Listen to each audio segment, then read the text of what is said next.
Ya. Pusat 3. Fawailul lil musallin. Okey. Bismillahirrahmanirrahim.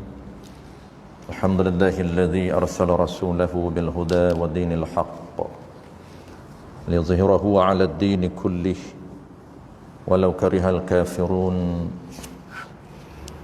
Asyhadu an la ilaha illallah wahdahu la syarika lah.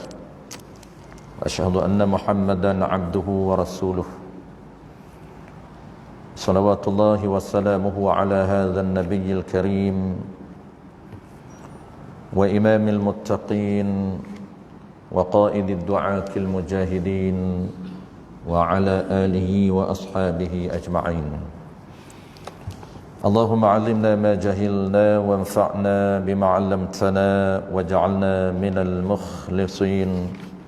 Sallallahu ala sayyidina Muhammad wa ala alihi wa baraka wasallam. Alhamdulillahi rabbil alamin, amma ba'd. Terlebih dahulu marilah sama-sama kita menyatakan setinggi-tinggi kesyukuran kehadrat Allah Subhanahu wa taala kerana dengan limpah kurniaannya sekali lagi kita diberi kesempatan, masa dan peluang oleh Allah Subhanahu wa taala untuk kita menyambung pengajian kitab kita tuan-puan, kitab niat sembahyang. Sambungan masih lagi dalam tajuk yang pertama, iaitu kaifiyah ataupun tata cara berkaitan dengan sembahyang. Dan tajuk ni dia nak cerita kepada kita satu makna secara umum. Apabila disebut tata cara ataupun tata kelola berkaitan dengan solat, kita nak kena terbayan dalam minda kita beberapa tajuk asas. Kita dah bincang bulan lepas. Apabila kita sebut tata cara solat, dia merujuk kepada syarat ataupun terma dan syarat sebelum solat. Yang keduanya ialah yang keduanya ialah terma dan syarat setiap rukun dalam solat. Dua. Dan yang ketiganya ialah dia melibatkan perkara yang membatalkan solat. 3. Cuma yang keempat tu tambahan, iaitu peraturan sunat di dalam sembahyang. Itu bonus. Selagi banyak kita mendirikan ataupun melakukan perkara sunat, lagi banyak tambahan bonus pahala yang kita dapat. Tetapi asas yang kita kena fokus, tata cara solat merujuk kepada 3 topik asas, iaitu terma dan syarat sebelum takbir Allahu Akbar. Ada 9 benda yang kita nak kena jaga, dan dalam solat pula ada 2 benda ataupun 3 campur dengan sunat, iaitu terma dan syarat setiap rukun. Setiap satu persatu rukun kita nak kena fokus cara pelaksanaan. Itu semuanya kita akan bincang dalam kitab kita ini.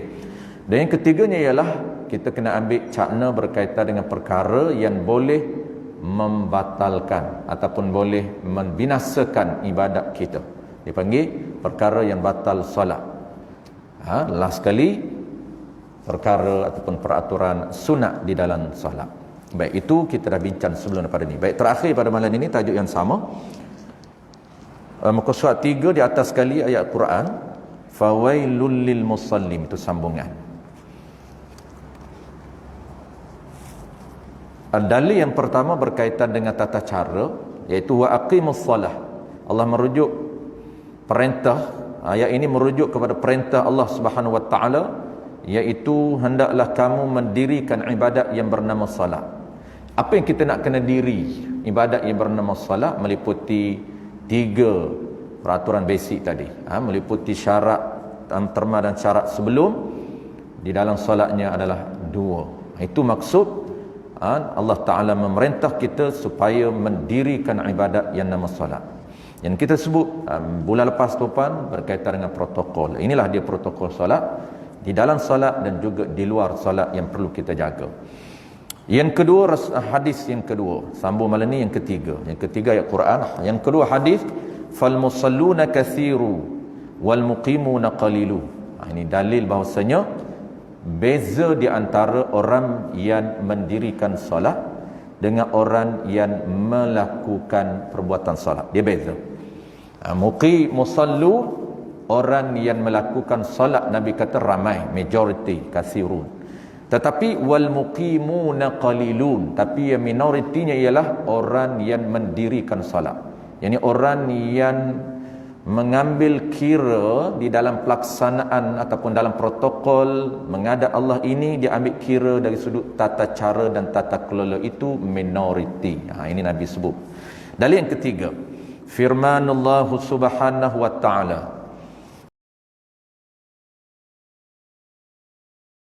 fawailul lil musallin, surah Al-Ma'un, alladhina hum an salatihim sahun, maka kecelakaan besar bagi orang-orang yang mendiri, orang-orang yang sembahyang, musallin, iaitu mereka yang berkeadaan lalai daripada menyempurnakan sembahyangnya. Celaka ini, ada setengah ulama kata neraka wil. Allah akan humban ke dalam neraka yang bernama wil, orang yang sembahyang. Tetapi sembahyang yang keadaan macam mana? Keadaan lalai daripada menyempurnakan sembahyang. Lalai di sini bukan maksud tidak ada khusyuk. Walaupun kita biasa dengar pentafsiran yang mengatakan lalai di sini tak khusyuk.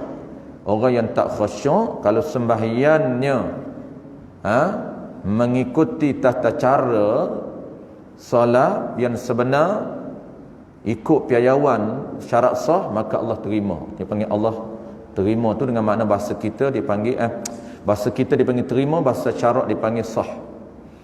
Jadi Allah terima dengan makna sah ibadat kita, tetapi tidak ada pahala. Tidak ada pahala. Kenapa? Kerana tak khusyuk. Ini bukan isu soal pahala, tapi soal diri sembahyangnya tak lengkap, tak sempurna, tak dinamakan sembahyang. Di antara ialah kelalaian. Jadi lalai di sini ada beberapa pentafsiran. Jadi musannif pengarang kita mengemukakan satu makna lalai yang ada hubung kait dengan perbincangan dalam kitab kita. Ada makna lalai, tuan-puan, dengan maksud dia meletakkan sembahyang di luar daripada waktu dengan sengaja. Dengan maksud dia meninggalkan solat sehingga dia solat di luar waktu dengan sengaja, tu haram. Walaupun wajib qada, tetapi tetap haram hukum dia. Itu dengan makna lalai. Dan lalai yang kedua, maksud lalai yang keduanya ialah orang yang tidak menyempurnakan peraturan asas di dalam solat. Itu makna lalai yang dikendaki dalam perbincangan kitab kita ini. Dia solat bukan makna lalai dia tak solat, tetapi solat dia itu dia tak ambil berat berkaitan dengan protokol yang asas. Bukan protokol sunat, protokol yang wajib. Sama ada syarat sah sebelum takbir ataupun dipanggil syarat sah pelaksanaan rukun. Cara implementasi dari sudut satu persatu rukun dia tak ambil cakna, maka itu dinamakan orang lalai, sehingga sembahyang dia tidak di-approve oleh Allah Ta'ala, sembahyang dia di-reject. Maksud reject ini dalam bahasa akademik fiqahnya dipanggil sembahyang yang tidak sah. Tu. Di antaranya ialah kelalaian tentang niat sembahyang yang sebenar. Ini salah satu daripada maksud lalai di dalam salat. Salah satu daripada lalai berkaitan dengan tata cara ialah dia tak ambil tahu tentang cara nak niat dalam solat. Ini hubung kait dengan tajuk ataupun dipanggil nama kitab kita. Kerana kedudukan niat sembahyang tidak begitu jelas bagi kebanyakan orang yang menunaikan sembahyang, kecuali melainkan yang jelasnya niat ni orang-orang yang belajar. Melainkan dia belajar satu persatu rukun sembahyang. Dan salah satu daripada rukun sembahyang, salah satu daripada juzuk sembahyang ialah niat. Kalau kita pandang sepitah lalu tuan-puan, nampak kitab kita ini simple, dia refer kepada niat sahaja. Sebenarnya tidak. Sebenarnya dia tidak berdasarkan kepada niat sahaja. Kalau kita tengok kitab kita niat sembahyang, seolah-olah yang kita nak bincangnya adalah berkaitan dengan niat semata-mata. Tidak. Apabila sebut niat tuan-puan, dia meliputi keseluruhan diri sembahyang. Kalau kita kenal dan belajar berkaitan dengan niat. Sebab itulah orang yang tak tahu, tak kenal sembahyang, tak sah dia niat. Al-ilmu bil manwi, itu syarat dia. Syarat sah segala ibadat ada dua. Itu syarat asas. Pertamanya, al-ilmu bil manwi. Dia tahu apa yang dia niat. Maksud apa? Dia tahu tata cara dan tata kelola berkaitan dengan ibadat yang dia niat dalam hati dia. Kalau kita niat sembahyang, tuan-puan, kita tahu berkaitan dengan sembahyang. Sebab dalam hati kita ini nak tergambar diri solat, bukan tergambar nama. Apabila orang tak kenal sembahyang, tuan-puan, apabila dia sebut aku solat, aku sembahyang fardu zuhur, bela dalam minda dia, tak akan nampak apa dia diri sembahyang. Usalli fardal isya arba'a raka'atin adaan lillahi ta'ala. Hati dia follow apa yang dia ucap. Apa yang dia follow? Aku sembahyang. Bibir ni tuan-puan, dia tak boleh connect dengan minda dia. Sebab apabila bibir kata aku sembahyang, di minda dia tak tergambar pun apa dia solat. Sedangkan hati kita ni nak kena terlintas niat. Niat kan? Terlintas niat. Niat tu terlintas lah. Nak kena terlintas diri sembahyang. Nak kena ingat diri, maksud terlintas tu ingat. Nak kena bayangkan diri sembahyang. Itu kita sedang bincang berkaitan dengan diri sembahyang. Kita dah sebut bulan lepas. Nak tahu diri dia, komplitkan komponen dia ataupun juzuk dia 13. Kena bagi nampak di minda kita diri dia. Cara nampak dia berbeza. Ada orang nampak semua 13. Ada orang nampak part-part tertentu sahaja. Sebab dia baru nak kenal. Dia tak, walaupun dah solat lama, tapi dari sudut orang panggil penhayatannya tak masih lagi belum mesra dengan solat. Maksudnya sebut sembahyang, di minda dia masih tak berapa jelas keseluruhan diri sembahyang. Tak nampak pak-pak, tak nampak rukuknya, iktidalnya, sujudnya, tahiyatnya, fatihahnya, apa nama ini, salamnya, takbirnya. Itu diri dia. Tak kena nampak beberapa bahagian. Sama ada nampak itu keseluruhan serentak ataupun nampak bahagian juzuk-juzuk tertentu saja. Asalkan tergambar di minda dia diri sembahyang, barulah orang panggil orang yang kenal sembahyang. Sebutlah apa dia yang kita kenal, terus nampak tuan-puan. Sebut rumah kita, nampak tergambar rumah kita. Sebut kenderaan kita, nampak tergambar kereta kita. Walaupun 10 biji kereta kita, sebut satu-satu dia tergambar di minda. Sebab kita kenal, kita tahu. Sebutlah lembu ke tuan-puan, nampak di minda. Harimau nampak di minda. Keldai nampak di minda. Unta nampak di minda. Sebut binatang yang tak pernah tengok, dia tak nampak. Nama biasa dengar. Nama biasa dengar. Dah, tuan-puan, orang yang tak pernah tengok dah gambar lah. Jangan duk kira tengok dia gambar. Kalau sebut dab, dia nampak biawak. Dab dengan biawak lain. Biawak itu di Malaysia. Dab ini dia berada di padang pasir. Tak boleh terbayang, dia kata. Yang saya tahu apabila sebut dhab, nampak biawak kita, bukan biawak di padang pasir. Sebab apa? Sebab dia kenal nama. Dia tahu khasiat dhab. Duk beli minyak dhab. Beli susu dhab. Beli kopi dhab. Macam-macam tuan-puan, sekarang ini lahirnya produk di pasaran. Kopi dhab. Saya sebut saja. Rupanya kata saya minum. Oh, dia kata ustaz minum dhab. Saya sebut sahaja. Sebab saya kawan saya dulu, dia pergi Mekah, dia buat balik dhab yang hidup. Payah nak balik dhab dulu tuan-tuan, immigration tak lepas. Tapi adalah dia punya prosedur dia apa? Boleh buat balik dhab yang hidup. Masukkan dalam beg. Bukan seluduk. Yang secara legal lah, bukan illegal. Kita nampak, kita tebak, kita kenal dhab. Kita sebut dhab, nampak di minda. Bukan biawak padang pasir. Bukan biawak di sini, dia lain. Lain dengan biawak. Cuma seakan-akan sahaja. Seiras-iras sahaja. Sebab apa kita nampak di minda? Kita kenal. Nama tu tuan-puan, dengan diri dia seiring. Sebut nama, terus di minda diri nampak. Tetapi kalau benda itu kita tak faham, kita tak kenal, tak study, tak ambil tahu, sebut solat, dia tak tergambar di minda. Solat apa dia? Hanyalah duk nampak nama. Solat maghrib, solat isyak, solat subuh. Orang kata berapa rakaat? 4. Dia nampak 4 rakaat saja. Sedangkan diri solat bukan 4 rakaat. Rakaat tu sebahagian daripada diri dia. Dia ada 13 juzuk. Kena nampak, kena tahu, kenal 13 diri. 13 juzuk itu. Walaupun cara kita nak bayan, dia tak akan tergambar ke semua 13.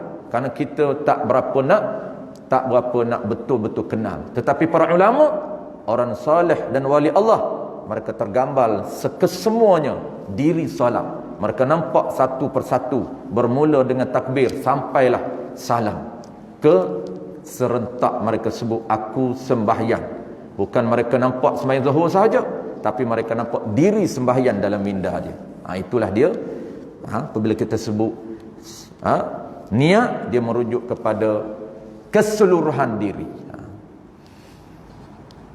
Kesedaran ini, baik, dia kata antara kelalaian tentang niat sembahyang yang sebenar, niat sembahyang sebenar, bukan niat sembahyang yang kita duk faham.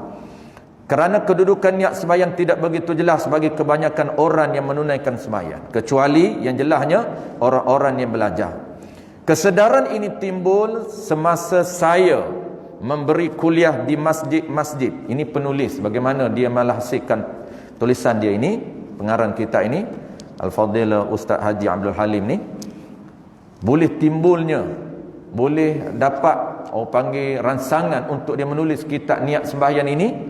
Kesedaran ini timbul semasa saya memberi kuliah di masjid-masjid, surau-surau dan pejabat-pejabat kerajaan dan juga swasta. Di antara orang panggil apa tuan-puan, tuan guru kita ni antara jemputan ataupun antara penuh kuliah dia, sama ada di masjid, surau, pejabat kerajaan dan juga swasta, dan juga dia merupakan panelis di RTM di dalam slot kitab turas. Waktu tu tuan-puan ada slot di RTM mengajar kitab turas. Dia antara panel.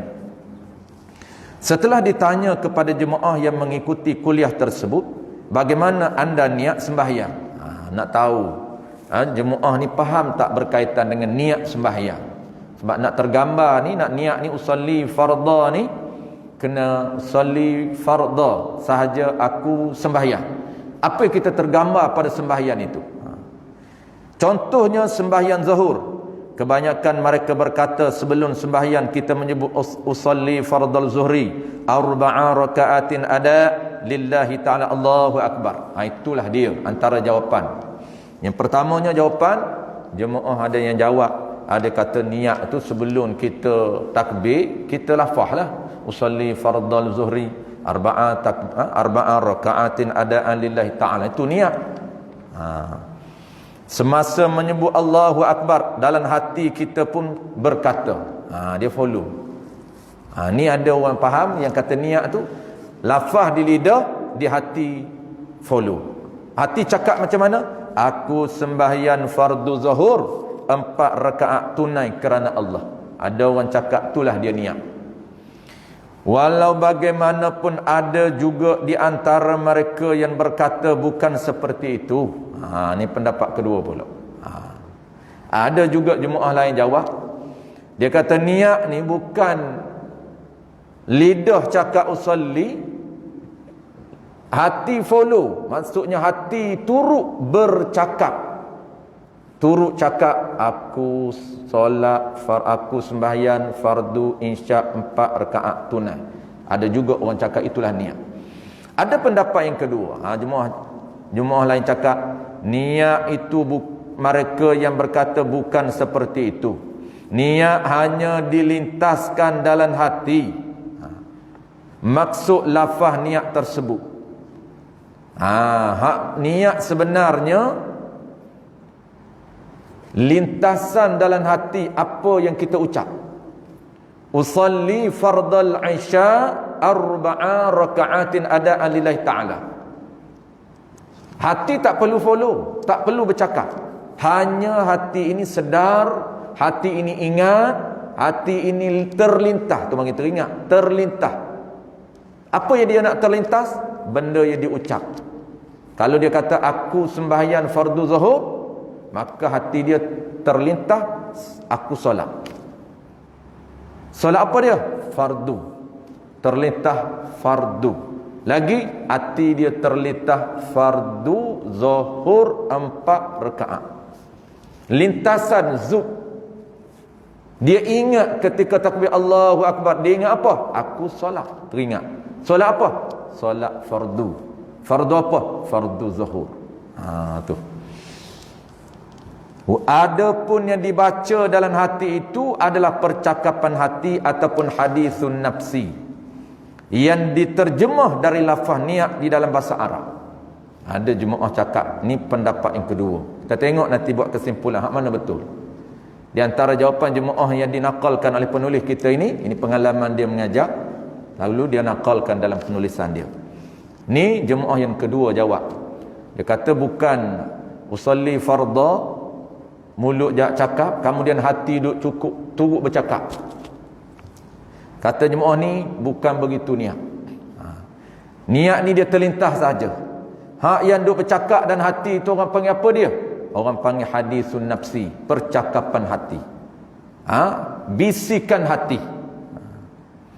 Yang diterjemah dari lafaz niat dalam bahasa Arab. Niat tidak perlu berkata-kata. Bisikan hati itu dia panggil percakapan hati. Itu bukan niat. Itu bisikan hati ataupun perkataan hati. Dan niatnya, niat hanya lintasan hati sahaja. Lintasan hati ataupun dia panggil sedar, terlintah, teringat. Itu dia panggil niat. Pendapat ini tidak ramai. Yang pegang macam ni tak ramai berbanding dengan pendapat yang di atas. Yang ramainya pendapat pertama. Apabila tanya niat, dia kata niat ni usalli fardal zuhri. Dalam hati pula cakap aku sembahyang fardu zuhur. Tu niat. Tu pendapat pertama yang ramai. Memandangkan inilah yang berlaku di kalangan kebanyakan orang yang sembahyang. Suasana zaman dia, maka dengan ini adalah lebih baik sama-sama kita bincangkan tentang niat kerana ia merupakan perkara penting. Ini boleh lahirnya kitab dia. Yakni yang kata penting tu apa dia? Yakni rukun ataupun syarat sah dalam segala ibadat. Sebab tu dia kata sangat penting untuk kita bincang bagi clear sebenarnya yang mana niat untuk kita amalkan di dalam solat kita. Khasnya ibadat sembahyang. Sangat penting ibadat sembahyang ni. Terutamanya ibadat sembahyang sangat penting untuk kita belajar biar kita tahu yang mana niat. Kerana ia salat itu merupakan ibadat pertama yang akan dihisab di akhirat nanti. Inilah dia dalil yang masyhur berkaitan dengan title ataupun status ibadat solat merupakan ibadat yang paling besar amalan zahir. Paling besar ibadat, paling besar pahala kerana dia merupakan prasyarat kepada Allah Ta'ala nak hitung, nak kira segala ibadat lain. Kalau ibadat solat itu baik, menyebabkan Allah akan hintum dan kira juga ibadat lain. Tetapi kalaulah solat di awal lagi di-reject oleh Allah Ta'ala, menyebabkan segala ibadat lain walaupun baik juga di-reject oleh Allah Subhanahu Wa Ta'ala. Baik, sebelum kita tutup dengan dalil, kita buat kesimpulan tuan-puan berkaitan dengan yang sebenarnya mana yang disebut niat. Di antara dua pendapat jemaah tadi, mana sebenarnya niat yang kita perlu ada ketika kita solat, akan kita bincang detail. Cuma saya nak rumuh sahaja. Detailnya kita akan bincang tajuk yang kedua, iaitu perbahasan ta'rif niat. Itu kita akan detailkan. InsyaAllah bulan depan kita akan masuk tajuk yang kedua. Jadi secara umum dulu tuan-puan, sebelum kita bincang tajuk bulan depan, niat ini dia merujuk kepada pendapat yang kedua. Jemaah bagi dua pendapat tadi yang dinakalkan oleh penulis tadi. Pendapat pertama bukan niat, pendapat kedua itu niat. Apa dia niat? Qasdun syai'in muqtarinan bil fi'li. Qasdum ini lintasan hati. Tu. Qasdum ini dia panggil apa? Qasdum ni ingat, sedar. Tu qasdun. Ketika Allah dia sedar, aku solat. Ketika Allah dia sedar, dia ingat, aku solat. Ketika Allah dia terlintas di hati dia, apa yang terlintas zup sekejap saja, aku solat. Kita akan belajar. Dia solat wajib, dia ada 3 item dalam niat tu wajib. Kalau tak cukup 3 item, tak sah niat dia. Ni dia panggil juzuk niat. Kalau solat wajib, dia kena ada 3 juzuk niat. Bahasa kita dia panggil 3 item. 3 yang wajib, 3 yang sunat. 6 semua. Kalau nak markah full mark, kena lengkap komplit 6. 3 dapat markah wajib, 3 lagi dapat bonus, markah sunat. Jadi rugilah kalau kita tinggalkan sunat. Cuma kalau kita tak tahu, bahaya. Dia ingatkan yang sunat tu wajib, dia takbir lain. Mana yang wajib tuan-puan? 3. Baik, kita tahu dulu poin yang pertama, biar faham dulu niat. Qasdun syai'in, lintas hati. Syai'in, apa yang dia nak terlintas? Syai' itu sesuatu, benda. Maknanya ibadat yang dia nak buat. Terlintas ibadat dia nak buat muqtarinan bil fi'li. Ini beza dengan azam. Serta buat. Tak boleh delay. Ketika dia terlintas, dalam masa sama serentak dia sedang melakukan ibadat solat. Bukan akan, sedang melakukan ibadat solat. Tu beza dengan satu lagi dipanggil azmun, azam, cita-cita hati nak solat. Cita-cita hati dia nak bangkit solat tahajud. Adakah sekarang dia solat? Belum. Dia hanya terlintas di hati dia, aku nak solat tahajud pukul 3. Itu orang panggil apa? Itu bukan niat. Itu orang panggil azmun, azam, cita-cita hati untuk melakukan sesuatu benda. Itu dia panggil azam. Adapun niat, terlintas ataupun sedar sesuatu benda yang dia nak buat serta buat. Tu muqtarinan bil fi'li, terus buat. Maksud terus buat, serentak dia buat. Tu dia panggil ni niat. Yang kedua, azam. Azam ini lintas juga, dia sedar. Kita terlintas, terdetik di hati kita, saat lagi aku nak ke kedai. Buat tak? Belum. Tu dia panggil azam. Azam ni bahasa kita panggil plan lah. Plan ni rancang sekejap lagi nak singgah kat kedai. Rancang saat lagi ni nak pergi mengeteh. Tu dia panggil azam. Yang ketiga tuan-puan, yang ketiga dipanggil lafaz. Bagi kita ada boleh compare supaya yang mana niat, yang mana lafaz. Lafaz ni apa dia? Lafaz ini perkataan yang mengandungi suara dan juga perkataan betul, perkataan yang mengandungi suara ataupun yang ada suara, yang mengeluarkan suara dan juga huruf. Itu dipanggil perkataan. Apabila tuan-puan kata usalli fardal isya'i arba'a raka'atin adaan lillahi ta'ala. Itu dipanggil perkataan. Kenapa? Ada suara. Lagi suara yang mengandungi huruf. Itu dipanggil perkataan, bukan niat. Di dalam mazhab kita tuan-puan, talaffuz bin niyah, mengucapkan perkataan dengan mengungkapkan niat dengan lafaz, itu sunat. Dalam mazhab kita sunat, dalam mazhab Imam Hanafi tak sunat. Itu beza. Jadi kita tak perlu kita keliru kerana mazhab kita sunat tetapi mazhab orang lain tak sunat. Sebab tu Hanafi, pengikut Hanafi, dia tak ada usalli fardal zuhri, usalli fardal isya'i. Dia tu Allahu akbar. Kita pun banyak ikutlah sebab kita suka ikut. Ikut dengan tanpa mengetahui fakta yang jelas.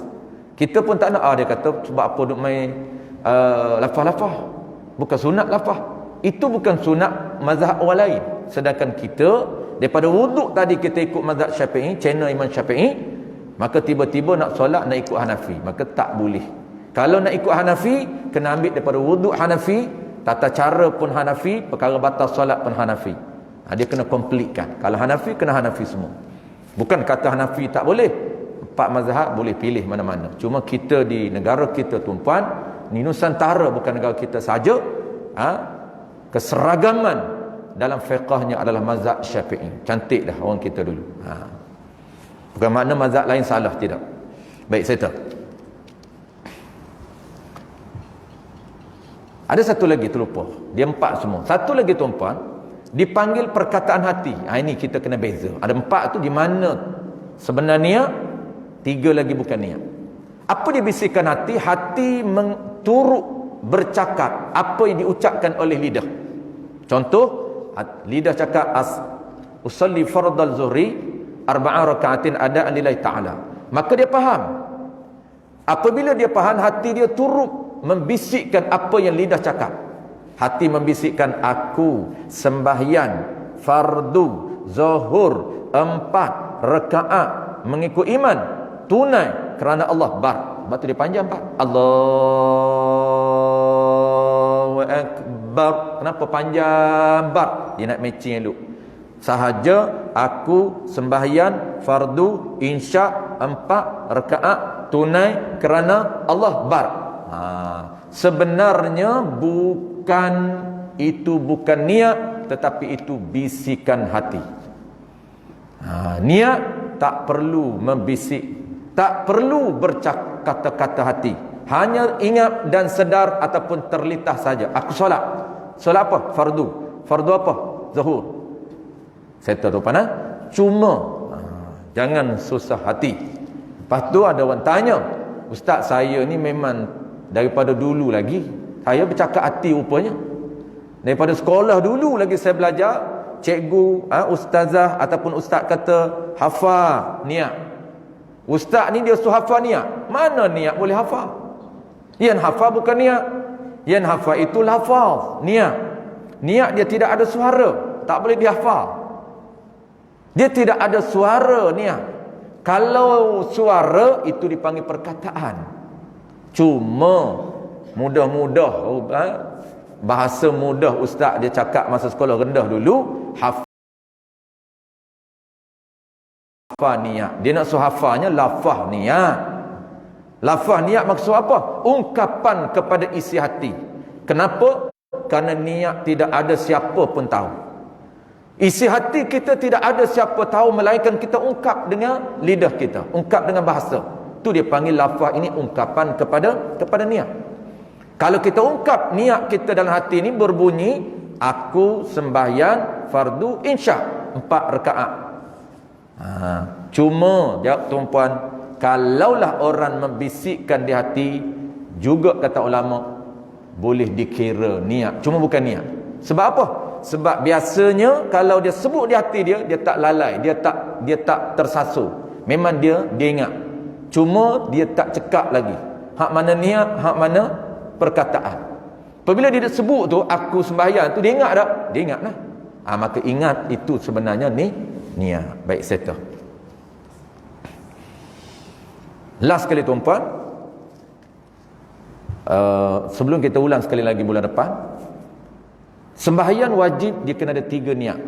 juzuk. 3 yang wajib, 3 yang sunat. Jadi tuan-tuan gabungkan 6 item ini untuk menghasilkan bayaran pahala yang komplit. Mana yang wajib? Usalli. Yang kedua fardu. Yang ketiga isya. 3. Yang sunat arba'a raka'atin adaan lillahi ta'ala. 3. Makmumam tu dia panggil apa tuan-tuan? Itu tambahan. Kalau nak jadi makmum, tu wajib sebut makmum. Dia panggil ta'yin nafsih. Kalau jadi makmum dia kena 4. Kalau dia nak jadi imam, maksudnya kalau dia nak, bukan wajib, dia nak pahala lebih, dia niat imamam. Jadi 4 lah. Sunatnya tuan-tuan 3. Arba'a raka'atin, sunat 4 rakaat. Tak sebut pun sah. Kerana tidak ada sembahyang isyak yang 5. Tak perlu sebut 4. Cuma sunat sebut 4. Contoh tuan-tuan, contoh. Kita tak apa cekak lagi. Allahu Akbar. Aku sembahyang isyak. Bar. Dia lepas bar tidak dikira. Kadang-kadang lepas bar pun diniat lagi. Lepas bar masih telitah lagi. 4 rakaat tunai kerana Allah. Dah lepas bar dah tidak diambil kira. Kerana syariat ataupun tata cara niat, dia ada tempat dia. Di mana nak niat? Dalam takbir. Apa maksud dalam takbir? Selepas A, sebelum Ra. Allahu Akbar. Di situlah kita mesti letakkan niat. Selepas A, sebelum Ra. Jangan sebelum A kita dah niat komplit. Itu bukan mazhab Imam Syafi'i. Itu mazhab lain. Sebab itu tuan-tuan biasa kita dengar mazhab Hanafi niat di rumah lagi. Bahaya. Ada orang ambil pahaman Hanafi, dia ajar jemaah. Jemaah ni pening mah. Jemaah kita ni majoriti tuan-tuan memang mazhab Syafi'i. Dia tak apa-apa pakar mazhab lain. Kalau kita nak ubah, perlukan pendetilan yang jelas. Perlu jelas ini mazhab Hanafi. Tak boleh kita just sebut secara umum tanpa menyatakan ini identiti mazhab Hanafi, channel Hanafi. Hanafi ambil kunci kereta, dia niat nak pergi ke surau, nak solat, datang Allahu Akbar, niat di rumah, sah.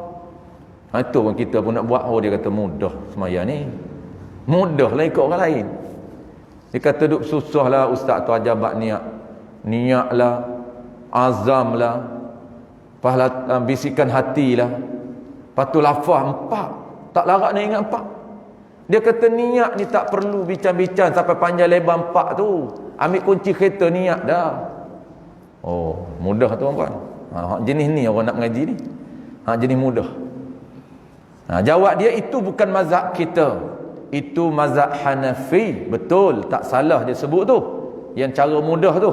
Tetapi bukan identiti kita, channel kita mazhab Syafi'i. Jangan campur adukkan. Baik. 3 tambahan sunat tuan-tuan di belakang. Arba'a raka'atin sunat adaan sunat. Adaan ni tunai. Yang ketiga last sekali, kerana Allah Ta'ala, lillahi Ta'ala. Itu sunat. Sahaja aku sembahyang, satu wajib. Sembahyang apa dia? Fardu. Sahaja aku tu dia panggil qasdun. Nanti kita akan namakan. Dia ada brand dia. Brand dia tu bulan depan. Juzuk 3 ni ada nama dia. Yang wajib ni tuan-tuan, 3 wajib usalli, dia panggil qasdun. Fardu wajib. Fardu ni terlintah fardu wajib. Apa dia? Dipanggil ta'arrud nama dia. Tapi tak ingat qasdun ta'arrud tak apa. Ingat aku sembahyang. Sembahyang apa dia? Fardu. Dan yang ketiganya kena ta'ayyun ataupun ta'yim, tu brand dia. Ta'yum ataupun ta'yim ni dipanggil menyatakan dalam niat nama sembahyang. Zuhur kena nyata aku sembahyang fardu zuhur. Kalau aku sembahyang zuhur tak sah. Itu jadi sunat. Sunat dia hanya ada 2 item je. Tapi kalau wajib dia mesti ada 3 wajib. 3 item wajib dalam niat. Dan tambah di belakang tuan-tuan 3. Jadi komplitkan dia. Aku sembahyang fardu zuhur ataupun fardu isya 4 rakaat tunai kerana Allah, complete 6. Malaikat kita nak jadi makmum, jadi 7 lah. Kalau makmum kena 7, kena nyatakan makmum. Baik, settle tu. Last sekali kita habiskan. Qala al-musannif rahimahullah subhanahu wa ta'ala. Mana dalil yang menyatakan sembahyang ini statusnya merupakan ibadat yang paling tinggi di kalangan syariat, di kalangan ibadat dalam agama kita.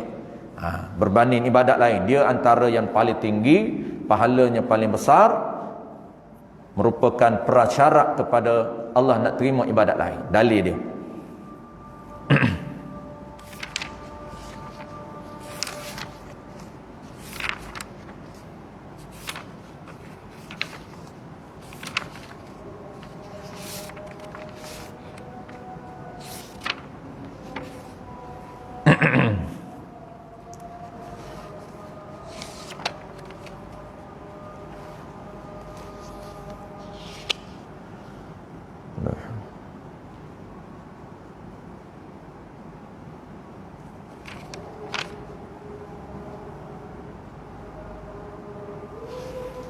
Oleh kerana jelas azan dia tumpang, kita sunat jawab lah. Kalau tak jelas, kita tak sunat jawab. Asyhadu anna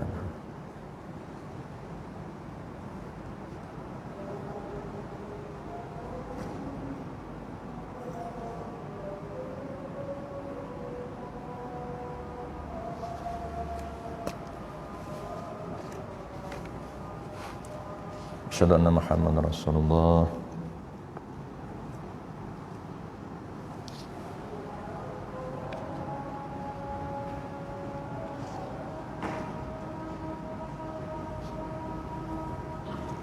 La haula wala quwwata illa billahil aliyyil azim.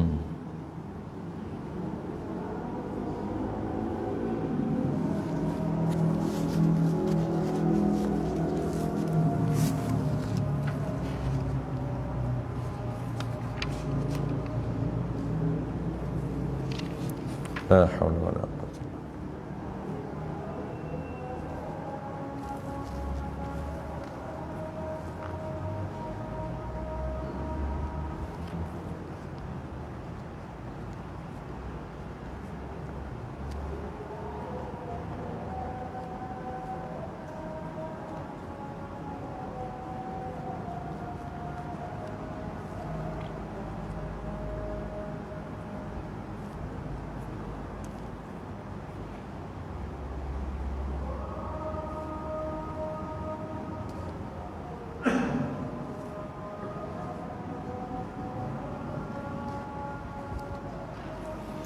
Allahu akbar, Allahu akbar.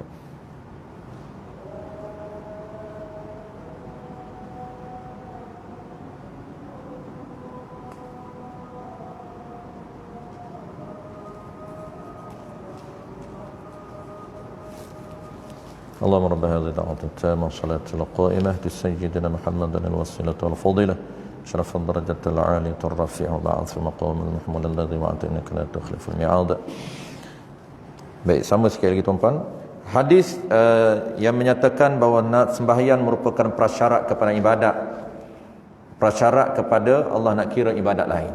Awwalu ma yuhasabu bihi al-'abdu yawmal qiyamati salatahu fa in kanat atamha kutibat lahu tammah wa in lam yakun atamha qala Allah ta'ala li malaikatihi unzuru hal tajiduna li'abdi min tatawwu'in fatukammilu biha faridatuhu thumma az-zakatu kadhalik thumma tu'khadhu al-a'malu ala hasabi dhalik. Ibadat yang pertama ini, pertama ibadat yang akan dihisap terhadap seseorang hamba itu di akhirat nanti ialah sembahyang. Sembahyang sangat penting. Sebab itulah tuan-puan, para ulama kita ni dia sangat-sangat menhayati dan sangat berpegang dan beramal dengan hadis ini, sehingga mereka meletakkan title ataupun standard sembahyang ini ibadat yang paling tinggi.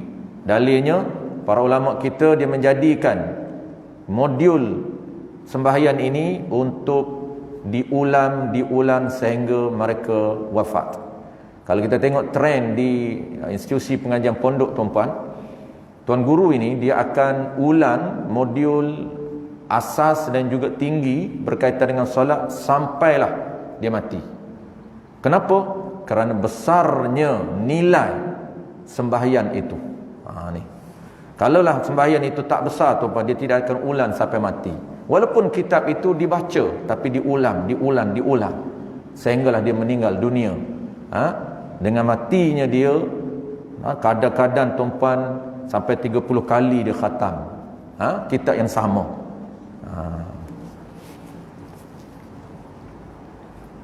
Tunggu saya dia khatam kitab Sulamus Sibyan 4 jilid sampai dia lupa. Dia kata dulu dia belajar 45 tahun. Saya tanya Tuan Guru belajar 45 tahun berapa kali khatam Sulam Sibyan dengan Tuan Guru, dengan guru dia, dengan Tuan Guru Jici. Dia kata saya aku lupa. Banyak sangat.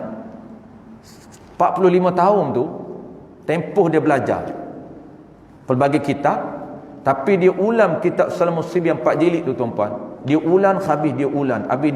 Inilah dia panggil habit Tuan Guru. Sampai dia lupa sebenarnya berapa kali. Maknanya puluh-puluh kali lah.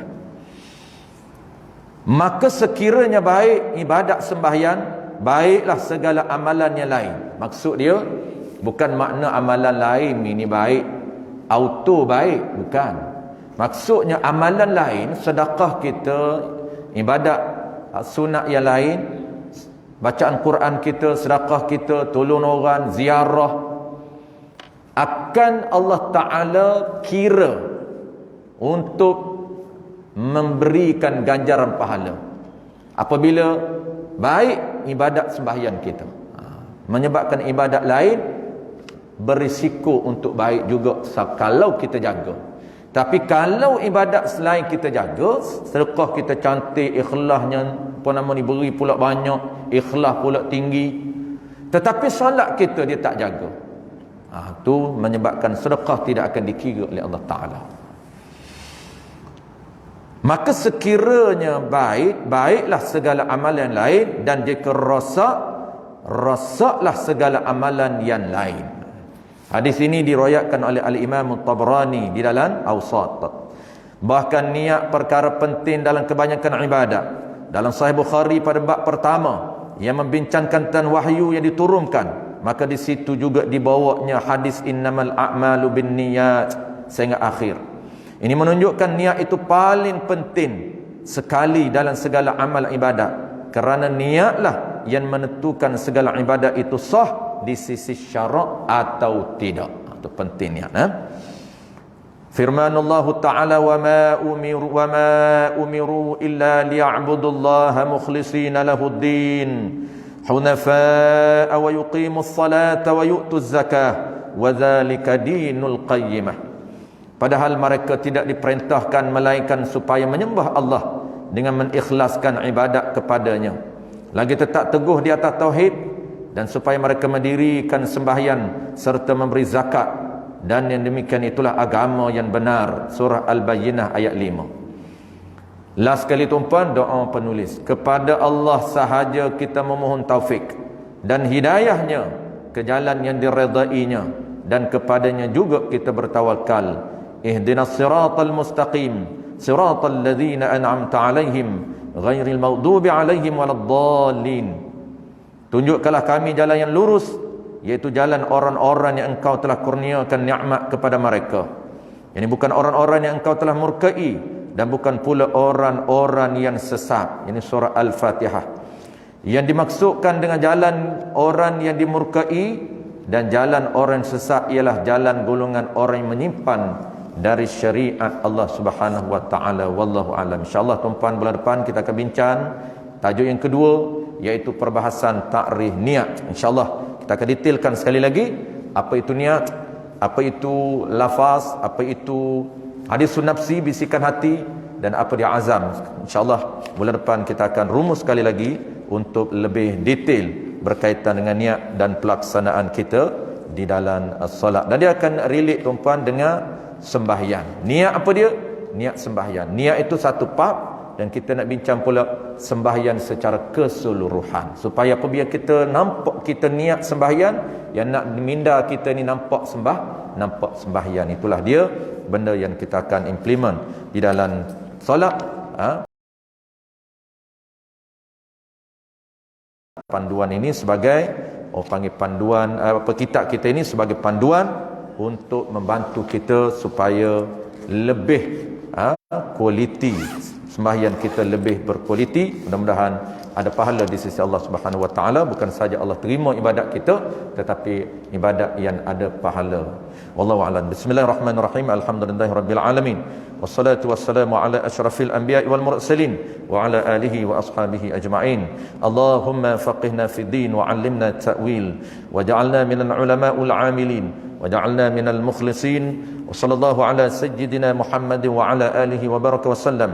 Walhamdulillahi rabbil alamin.